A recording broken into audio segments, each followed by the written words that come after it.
Welcome. In this video, I'll show you how to add clock widget to your home screen on Samsung phone. All right. If you find this video helpful, please leave a like and subscribe to the channel for more such tutorials.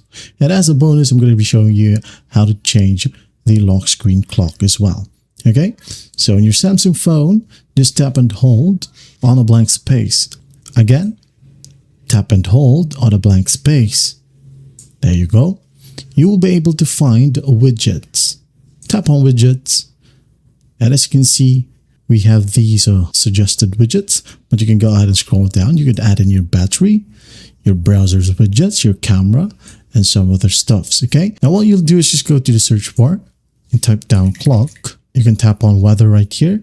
It will also have a clock, okay, like so. Or you can go ahead over to clocks, then scroll down, and you will find analog clock, a digital clock, dual clock, just like what you've seen earlier, or what I'm using. It's a dual clock. So let's go ahead and add an analog clock, this one. Just tap on it, hit on add. Now, as you can see here, it moved to the second page, but don't worry. I'm just going to make this one smaller. Tap and hold. Use these points, make it smaller. Like so, and move it away. And then I'm going to go ahead and tap and hold on the analog clock, move it to the main screen. There you go. And that is it. Now, as promised, for the lock screen, tap and hold again, right here on a blank space. And then go ahead and tap on wallpaper and style.